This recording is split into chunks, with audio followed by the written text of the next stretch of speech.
Hi there, ho there, Gotham. Guess who's back? That's right, it's me, your ever-loving Harley Quinn. Miss me? Well, I sure missed you guys. It's been such a long time since I got to talk to any of my friends. Almost a year, it looks like. Well, I'm back and better than ever. Now let's see. It seems to me that one of the last times we made these videos together, you guys all asked me a lot of really funny, really insightful questions. So, I think it's high time that we reinstate the Harley Quinn Q&A panel. So let's get started, shall we? No sense wasting any more time. Okay, kids, the rules of a Q&A session are pretty simple, as I'm sure you already know. You ask the questions, now I'm going to answer them. I have here my handy-dandy list of questions that everybody asked me over the last few months. Let's get started. First and foremost on my list is a question from a very old, dear friend of mine, by way of threat. Cletus Carnage writes to me, "Dear Harley, which bear is the best?" And I quote, "And if you don't make this your first read question, I will gouge your eyes out with a rusty fork and feed 'em to you." Tis, Carney. You don't have to resort to flattery just to get my attention. You and me go way back. Let's see. The best bear, in my opinion. That is a very good question. It's also kind of a question more geared towards a guy, but I'll see if I can do it justice. Let's see. The best bear, in my opinion. What kind of bear was Baloo from the Jungle Book? Not the Disney-fied version, but the actual real hardcore book, The Jungle Book by Rudyard Kipling. I think he was a pretty good bear. He was quite the beast. Tore up villagers and everything. I like him, that kind of bear. Our next question comes from a YouTuber going by the name of LOLCheeseORZ. And they write to me, "If you could hit any Batman character with a mallet, who would it be?" That's my kind of question. That's the kind of question I love to answer. Just perfectly random and out there. And honestly, there's not a lot of people out there I wouldn't hit with a mallet. But to answer your question more thoroughly, I guess I would have to say that I would hit the Riddler with a mallet. No offense, Eddie. It's just I happened to catch you staring at me the last time we were in Arkham. It was a little creepy. I think I need to teach you just a little lesson between friends.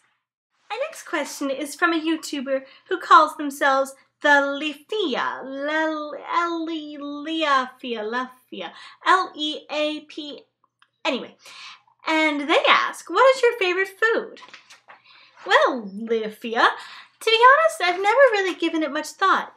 Gotham City isn't exactly what you might call the gourmet central of the whole country.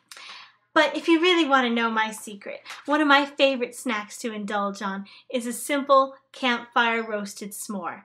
Maybe it's just the pyro in me, but there's something about that crunchy burnt marshmallow edges mixed with the chocolate and the graham cracker. To me, there's just nothing better than that. Honestly, I can't think of a single time when I wasn't in the mood for a s'more. You might even say it's a snack to die for. Hope that answers your question. Our next question is from another friend of mine, Mr. Lenny XXX Yanel. He's such a sweetheart. What a gentleman. Let's see what he says, shall we? What's your Well, that can't be right. Lenny! I'm surprised at you. What's my bra size? I can't answer that question. What kind of clown do you take me for? I'll have you know I'm a lady of very good breeding, and a lady of very good breeding does not disclose such information on the internet. Okay, except for that one time, so sue me. I'm still not going to answer your question, Lenny. Well, not exactly. I don't want to let my fans down, but in order to maintain my grace and dignity, the number that comes after 39, and the alphabet goes A, B, C. Okay, moving on. Next question. Next question is another repeat writer by the name of Wachow. And Wachow writes to us, what's your opinion on the whoopee cushion? Well, to be perfectly honest with you, Wachow, I think it's time to put the whoopee cushion to rest. I think it's a bit overrated. I know what you're thinking. Oh, Harley, you can't have a classic stand-up routine without a whoopee cushion bit, right? Well, the way I figure it, the whoopee cushion makes about as many comedic noises as your average old person in a retirement home, let's say. But you don't drag them out every time you need a good laugh now, do you? No, I think it's a cheap joke. And honestly, I think it belongs where most of the old people do too, in home. Sorry if you're a fan of it. Moving right along now, we have another question from another one of my very good friends on YouTube. Though I'm still not sure how to pronounce your name, hun, so bear with me, okay? Writing Schiazzo. I'll put you in the credits, no worries. And they write to me, which of the Batman movies is your favorite and which Harley Quinn voice actress is the best in your opinion? So it's a twofer. Alrighty then. Well, this is a pretty loaded question. And you know, I've thought about it long and hard, and I gotta say, I don't want to be the person who says I love them all, but I do. I love all the Batman movies for various reasons.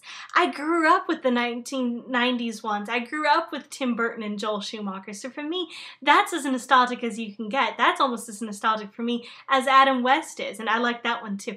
I love all the versions, really. I think every Batman movie has something to bring to the table. But if I had to choose, I can boil it down to two. My two absolute favorite Batman movies. Couldn't live without them.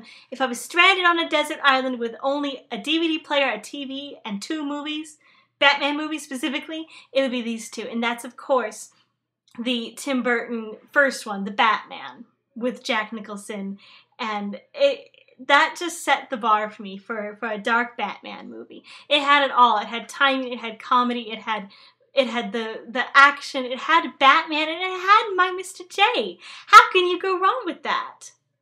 Now, I really loved Batman Returns, too, the second one, the gritty, scary one with the Penguin and what's-her-face, Cat Broad, I suppose. But, you know, I never did quite understand why the Penguin got to have a clown posse and the Joker didn't. Didn't make much sense, so that's not my favorite.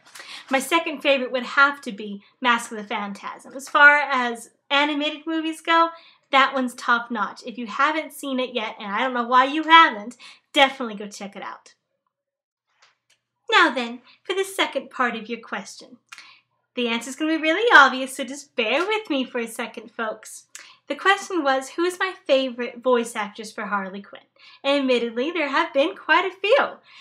And they've all brought something new to the table. I can appreciate every one of their performances, although they may not be my favorite of the overall design. I can still give kudos to the art direction.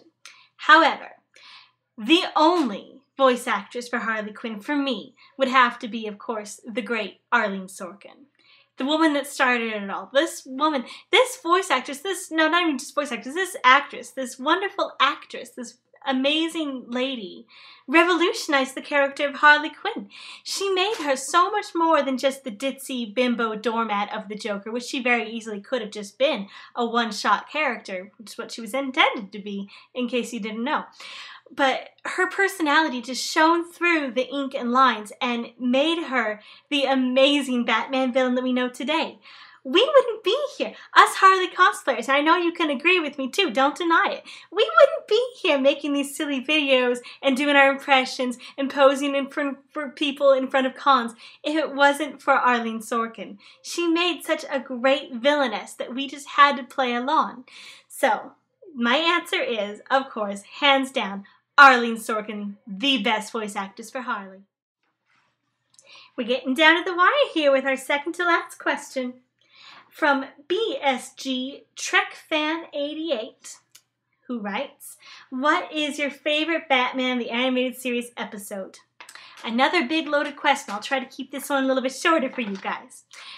And I've also thought about this one. I've thought about this one for a long time, and it's hard. It is hard to pick a top favorite episode of such an amazing cartoon series. And you would think I'm going to go for something easy, something related to, me, of course. Harley's Holiday, or perhaps Harley and Ivy, or any of those great ones, really. But, actually, I'm going to go a different route here. I think one of my favorite episodes of all time, and it's a very underrated episode, but every once in a while I see it on TV and I get kind of excited, even though there's no Mr. J, there's no me, Red's not in it. It's actually the episode that introduces another love story, another dark love story besides Mine and My Puddins.